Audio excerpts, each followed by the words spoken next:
Yo la mif, wagwan. Yo la mif, wagwan. Yo la mif, bien en wagwan. Je suis Gad Messika, journaliste, troubadour et très mauvais perdant pour vous servir. Aujourd'hui, on se retrouve encore et toujours à Bangkok pour une nouvelle étape à l'Asia Hemp Expo. Vous êtes prêts? Parce que moi, je le suis. Welcome to Californie, c'est tout de suite. Ça fume hein.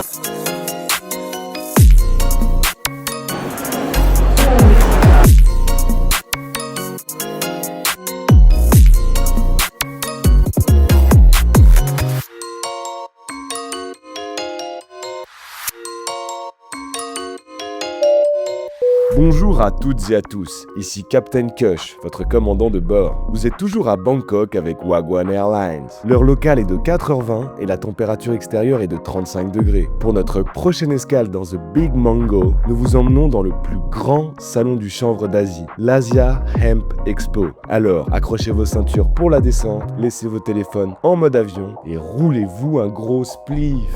Oh yeah!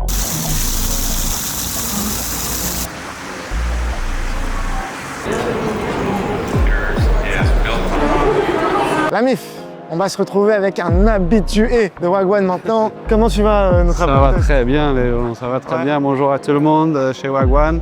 Sur votre gauche, vous pouvez apercevoir un monument bien connu de la weed mondiale. Dust, ce français strain hunter d'élite, est devenu un véritable expert de la maison Greenhouse. Après avoir bien discuté avec lui à la Spannabis 2024, on se retrouve dans un autre salon international pour une nouvelle interview. Another one by the Dust.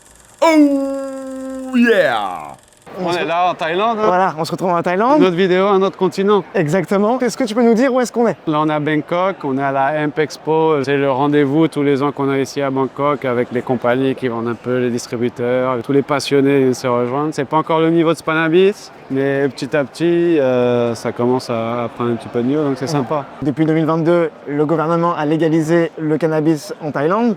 Toi, justement, quand tu as appris la nouvelle, qu'est-ce que tu as pensé? Nous, on venait déjà avant, depuis 2018, on vient ici, on a aidé le gouvernement en fait à l'époque déjà où il commençait à s'intéresser sur le THC, sur le cannabis. On est venu faire des conférences avec les membres du gouvernement, où tu expliques un peu qu'est-ce que sont les cannabinoïdes, quels bénéfices, comment ça peut se produire, quelle forme ça peut prendre, tout ça. Donc, de tout ça en fait, ça fait plus de 5 ans qu'on vient ici. On ne pensait pas qu'ils allaient légaliser parce que c'était un des pays qui était les plus stricts en Asie, un peu comme Philippines. Malaisie, c'était quand même pas ouf, mais non, mais on en fait, donc bravo aux politiciens, ils ont eu des couilles. Parce qu'il y a beaucoup de politiciens en Europe, ils n'ont pas les couilles de le faire, de dire bon c'est bon, on vous a mis en prison pendant 30 ans, mais maintenant on va légaliser. C'est juste une histoire d'ego au final. Et qu'est-ce que tu dis à des représentants de gouvernement qui t'approchent ou qui viennent vous approcher pour dire bah voilà, nous on commence à s'intéresser à la chose? Non, la plupart de ces gens en fait ils savent rien à propos du cannabis, donc ils sont pleins d'a priori, tout le monde pense que c'est un portail vers les drogues dures ou n'importe quelle idée préconçue. Non, c'est juste leur montrer que les gens qui fument du cannabis, c'est pas tous des junkies, qu'il y a beaucoup de bénéfices qui n'ont pas été étudiés, mais que ça peut sauver beaucoup de gens, que ça a plein de vertus qui sont juste bons pour la société. À partir du moment où l'industrie du tabac et l'industrie de l'alcool sont des industries légales, l'industrie du cannabis a tout autant le droit à être légalisé que le tabac et l'alcool. On sait très bien, les Chinois l'utilisaient déjà il y a 4000 ans. C'est une des plus vieilles médecines qui existe dans le monde.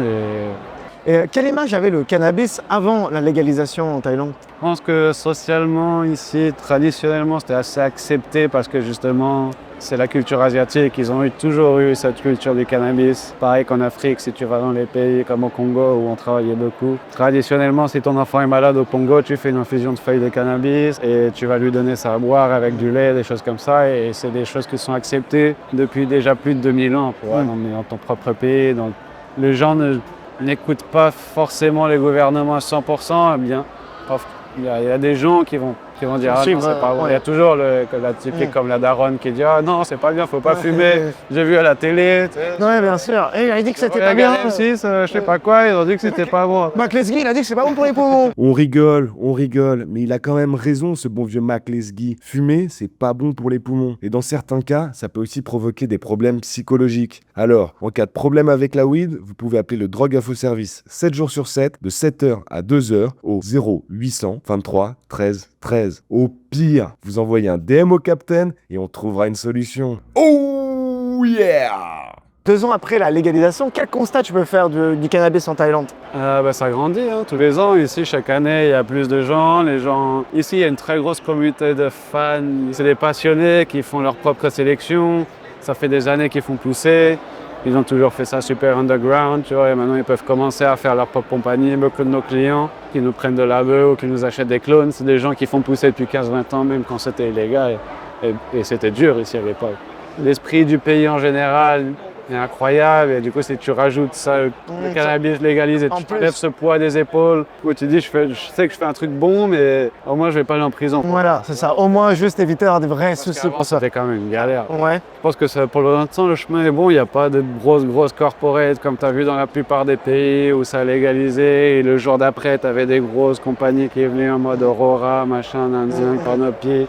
Ici, je pense que le consommateur va choisir ce qui se passe. Ça va être à qui fait la meilleure bœuf, à qui fait le meilleur shit, à qui fait les meilleures productions avec le plus de cœur. En termes de compétition, à Bangkok et partout en Thaïlande, on peut voir des milliers de dispensaires. C'est pas trop dur de jouer avec justement cette concurrence. Ici, tout est venu très très vite. Je pense pas que la plupart de ces dispensaires, je pense pas qu'il y en ait beaucoup qui survivent sincèrement, parce qu'il y en a tellement, il y en a un tous les 50 mètres dans certaines rues. Le problème en fait, c'est que 98% des dispensaires ne font pas pousser. Nous, on a la chance où on a déjà les génétiques, on a l'endroit où on peut faire pousser, on a la connaissance, en plus on peut faire notre propre shit, on peut faire tout. Et la plupart des gens ne peuvent pas faire ça, donc si tu es obligé d'acheter un truc qui est passé déjà entre 6 intermédiaires qui viennent je sais pas où et je sais pas quoi, Ben ce forcément. sera jamais un modèle sain pour l'économie, et c'est surtout qu'il y a beaucoup trop de quantité là, en ce moment. Et en 2023, le gouvernement a essayé de faire machine arrière sur la légalisation. Qu'est-ce que tu en as pensé? Ou est-ce que tu peux nous Les expliquer? médias ont dit que le gouvernement a essayé de faire machine arrière. En tout cas, il ne s'est rien passé. Alors, tu peux nous expliquer un peu c'était quoi ce petit remous Non, mais ça, c'est la politique. Hein. Ouais. Pareil qu'en Barcelone, on est des clubs et on est toujours illégaux. Et ici, il va y avoir toujours un parti politique qui va essayer de tirer profit de la situation, ou au moins d'attirer l'attention en parlant d'un truc, et peut-être gagner des voix ou quoi. Mais, Ça secoue un peu l'échiquier politique. c'est pas si facile que ça. Ouais. Si tu as des milliers de personnes qui sont venues, qui ont investi des billions de dollars dans ton pays, tu peux pas venir un an plus tard et dire Dire, stop. désolé les gars, c'était une erreur, on s'est trompé. Les gens diront ok, qui c'est qui va nous payer tout ce qu'on a investi nous, qui nous le donnera. Si eux ils Qui va trouvent nous une rembourser. solution à ça, ils pourraient éventuellement peut-être revenir en arrière. Mais vu que ça va jamais arriver, Sinon, on parle aussi d'un entre-deux, le médical. c'était l'idée au début de la loi, mais Ouais. je pense pas que ça arrivera. Et si ça doit arriver, de toute façon, on est préparé. Nous, on a toutes les licences. Si le gouvernement décide de faire un choix, on devra le suivre de toute façon. Et s'il faut se battre pour changer quelque chose, on se battra. Mais en attendant, il faudra quand même Se plier. le gouvernement. Ouais, bien sûr. Et comment tu vois l'avenir du cannabis en Thaïlande? Pour l'instant, je pense que vu qu'ils ont été les premiers à faire le grand saut en Asie, c'est pas impossible qu'ils deviennent le leader. Parce qu'ici, les coûts de production comparés au Canada, en Amérique ou quoi, sont beaucoup moins. En Europe, pareil. Donc si le gouvernement la joue bien, qu'ils arrivent à bien stabiliser tout ce qui est export, import, les lois, ça pourrait devenir un des pionniers en Asie. Le Japon est juste derrière. Apparemment même Philippines, Indonésie, tout ça, ils vont sûrement entrer dans l'histoire. Mais en tout cas, ils ont été les premiers. Hein. Donc moi, je pense que si tout continue comme ça pourrait devenir un des leaders peut-être mondiaux. Parce qu'ils ont un climat qui est parfait ici la moitié de l'année. Les gens sont des travailleurs durs, les gens sont dédiés à ce qu'ils font. Plus passionné, ouais. Les gens, ils sont appliqués à ce qu'ils font. Appliqué, d'accord. J'entends. Et pour finir, globalement, comment tu vois l'évolution du cannabis mondial avec tout ce qui se Ouais, passe en Asie? j'espère que les gens arrêteront d'aller en prison juste pour le cannabis ou d'être bloqués. Moi, on me laisse pas aller en Amérique, par exemple, parce que je fume du cannabis. Mais Tant qu'on peut bénéficier de tous les vertus de la plante, tu vois, qu'ils arrêtent de faire chez tout le monde. Si ça doit être médicinal, que ce soit médicinal, on n'a pas besoin de récréation, on n'a pas besoin de rien. Si ça peut aider les personnes et que ce soit des problèmes mentaux, que ce soit des problèmes physiques, que ce soit des problèmes... Des douleurs, des gènes. Mal aux pieds quand je me réveille, ça arrive. Bien sûr. Il n'y a pas de raison de privilégier d'autres drogues qui sont néfastes pour la santé et qu'on sait qu'elles sont néfastes. Moi, j'espère juste que tout ça va se libérer un petit peu. Et en plus, c'est délicieux. Merci déjà. Plaisir, avec plaisir. Répondre à nos questions, mon frérot, c'est trop cool. Merci déjà. À la prochaine. Ah, bien sûr, avec plaisir.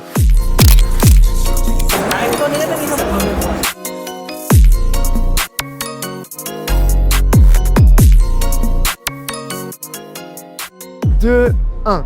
La MIF, en direct de la Hemp Expo. On se retrouve avec Pascal. Comment on se retrouve? À la Hemp Expo, l'équipage est tombé sur une vieille connaissance. Pascal, des dispensaires Dr Green. Déjà présent dans l'escale précédente, on l'a retrouvé pour recueillir ses impressions sur l'événement. Oh yeah! Pascal, Bonjour. comment tu la sens cette édition de la Hemp Expo? Écoute bien, ça fait toujours plaisir d'être là. C'est quand même le moment de l'année où tu peux rencontrer un peu tous les suppliers, toutes les fermes et tout. Gros plaisir, on a toujours plaisir à venir ici. Ouais. Et t'étais venu l'année dernière? L'année dernière, exactement. C'était un peu plus busy, il y avait un peu plus de monde. On sent qu'il y a des compagnies qui n'ont peut-être pas réussi à rentabiliser leur stand l'année passée. Ça c'est un peu plus sérieux que l'année passée, on va dire. Un peu plus médical, on sent la différence quand même. C'est un peu moins de stand récréation. Est-ce que ça fait aussi partie de l'écrémage Exactement. du marché par rapport aux autres années? Il y a quelques compagnies que je connais d'ailleurs qui étaient là l'année passée, qui ont disparu pendant l'année. Donc ça fait partie du filtrage de l'industrie qui se développe. Ouais. Et toi, en tant que gérant d'un dispensaire, quand tu passes ici, qu'est-ce que tu attends? Qu'est-ce que tu cherches? On est toujours ouvert aux petites surprises, tu vois, les petites fermes qui ressortent du lot ou des trucs comme ça, mais en général on vient plus dire bonjour aux amis, aux gens avec qui on travaille depuis 2 ans et demi, c'est plus du relationnel que vraiment chercher des trucs spécifiques.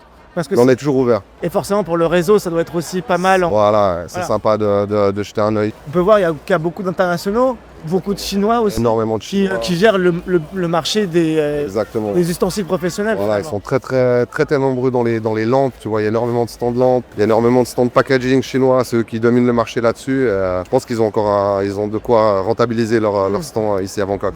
Il y a des mecs qui font du plastique de chambre, il y a des mecs qui font de l'isolation, il y a des habits. On n'est pas que dans la fleur et dans le cannabis à fumer, on va dire. Très bien. Et les amis, on va se retrouver avec une personne qui a fait des petites emplettes, pour le coup. Il arrive. C'est timing. Et hop là, Hop, la séquence haul shopping. C'était ma première Hemp Expo. Vous le connaissez peut-être déjà, mais lui, c'est tout pète. Ce passionné d'animaux est devenu une référence pour tous les fans de reptiles sur YouTube. L'équipage de Wagwan l'a croisé alors qu'il faisait son petit marché à la Hemp Expo. C'est ça, la vie de quartier. Oh yeah! Donc c'était très cool. C'est pas pareil que les Spannabis, tu vois, par exemple. Il y a des différences. Bon, ici, déjà, personne ne fume à l'intérieur. Il n'y a pas une personne, mais il y a des plantes en fleurs partout. Alors qu'à la Spannabis, tu verras jamais ça. Il y a des fleurs sur les tables. Donc ça, pareil, j'avais jamais vu ça en Espagne. Les mecs, ils veulent te vendre leurs fleurs, mais ils te donnent des samples en te disant, tiens, ça, machin. Donc ça, c'est plutôt cool, tu vois. Et en termes de matos professionnel. Ouais, c'est la concu de fou. Franchement, j'aurais pas aimé être un vendeur de lampes aujourd'hui. Il y a une concurrence de dingue. Énormément de matos chinois à des prix, mais dérisoires. J'avais besoin de matos pour ma gros room. J'ai acheté une lampe 1100 watts de LED, dernière technologie de LED, le top du top, modèle d'expo du salon, $230. On a envie de laisser tomber le mic. Hein. Bah, on a envie de laisser tomber. Drop de mic. Hop, pas si vite, toupette. Garde ce micro. Quelque chose me dit que tu en auras bien besoin lors de notre prochaine et dernière escale, puisqu'elle te sera consacrée. En tout cas, chers passagers, notre shopping au duty free de la Hemp Expo touche à sa fin. On vous donne rendez-vous la semaine prochaine pour la fin des aventures de Wagwan en Thaïlande. Et ça va être un beau feu d'artifice. Oh yeah!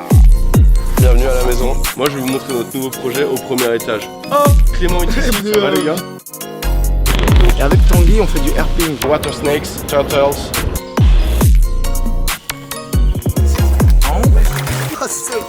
One head.